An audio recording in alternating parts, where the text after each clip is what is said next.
गुरु भगवान के प्रेम के अनंत अनंत शुक्राने। एक शहर में एक सेठ जी रहा करते थे।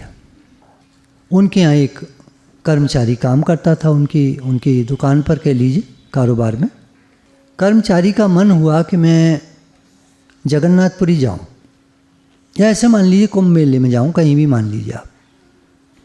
अब उस ज़माने में थोड़ी पुरानी बात है, तो ट्रेन वगैरह इस तरह की फास्ट सुविधाएं नहीं थी, थोड़ी स्लो सुविधाएं थीं। तो 15 दिन लगने थे उसको, जाना आना, वहाँ पे दर्शन और सब।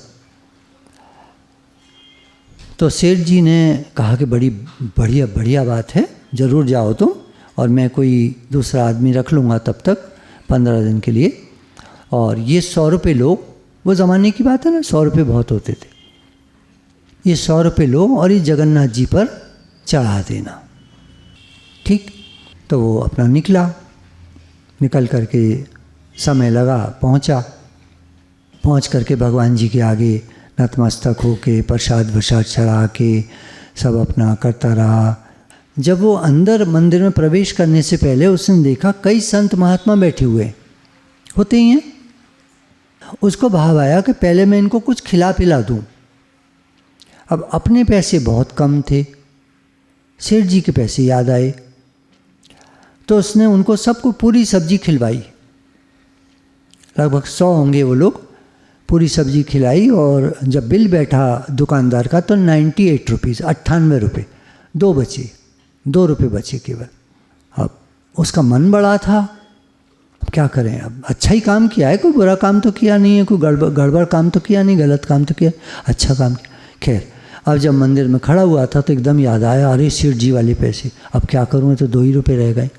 तो माफ़ी मांगकर भगवान जी से काफ़ी क्षमा याचना करके मैंने इनको साधु संतों को खिलाया है, महात्माओं को खिलाया है, आपका सेवा कार्य किया है, प्रभु मुझे क्षमा कीजिएगा, और ये 2 रुपये आपकी सेवा में अर्पित है, रख दी।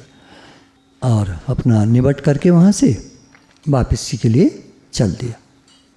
अब ये चल दिया तो रात को स्वप्न में सेठ जी को भगवान दर्शन देते हैं। हे नाथ, हे नाथ, बोले तुम्हारा जो आदमी आया था मेरे पास वो 98 रुपये चढ़ा गया है, 98। तुमने ऐसे कैसे भेजे 98? कोई होता है 50 रुपये, 51 रुपये, 100 रुपये, 101 रुपये, है ना, कुछ इस तरह का होता है, 61, 71 कुछ हिसाब होता है। तुमने 98 रुपये क्या भेजे? खैर कोई बात नहीं, बहुत अच्छा है, तुम्हारी श्रद्धा बहुत है और हमने स्वीकार की है, बहुत धन्यवाद तुम्हारा। भगवान आदर्श हो गए, तो एकदम घबरा के उठा, ओह भगवान ने दर्शन दिए, भगवान, बड़ा खुश। सुबह के 4 बज रहे थे, बड़ा खुश। अब नींद ना आए, पानी वानी पिया, अपना फ्रेश हुआ, अब इंतज़ार करने लगा वो आदमी कब आएगा, मेरा आदमी लौट है। वो 2 रुपये क्या किया उसने?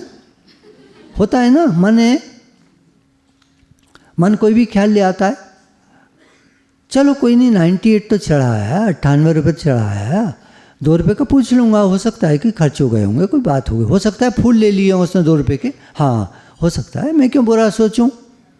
देखिए, जब कोई बात आती है हमारे पास सोचने के 2 तरीके होते हैं। आप लोग, मेरी माँ बैठी हैं सब, पहले बोलो हाँ। आप बड़े भाई लोग बैठे हो, बोलो हाँ जी, बोलो हाँ, बहुत धन्यवाद। तो देखो, छोटे भाई से ना, पुत्र से कभी हो जाता है खर्चा, है, आप डांटना मत, डांटोगे तो नहीं, बहुत धन्यवाद आपका। तो 2 रुपये, अच्छा ठीक है, कोई बात नहीं, आएगा तो पूछ लेंगे। दिन बीते, आ गया बड़ा खुश, कुछ प्रसाद, कुछ फूल जैसा था हाथ में, अर्पण किया सेठ जी को, आपके लिए। हाँ, मैं समझ गया था वो 2 रुपये यही तुमने खर्च किए होंगे। वो चौंका, है 2 रुपये? सेठ जी, मैं समझा नहीं। बोले अरे तुम्हें क्या बताऊं, तुमने वहाँ पैसे चढ़ाए, भगवान ने मुझे दर्शन दिए भैया, तुम्हारी वजह से भगवान के दर्शन हुए। लेकिन उन्होंने एक बात कही कि 98 रुपये चढ़ाए तुमने, वो 2 रुपये। अब मैं समझ गया, देखो ये फूल प्रसाद लाए। अब नौकर जो है वो आदमी सेवादारी सकते में, अब क्या जवाब दूँ?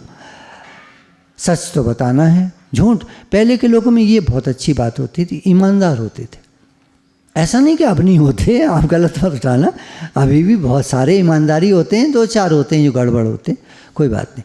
तो साहब एक क्षमा याचना करनी थी। हाँ, अरे 2 रुपये की तो बात है। नहीं नहीं, मैंने तो 98 रुपीज़ साधु संतों को भोजन करा दिया और 2 रुपये चढ़ाए थे केवल जगन्नाथ जी पर। अब इसके आगे मैं कुछ बोलूँ, कुछ बोलने की ज़रूरत है?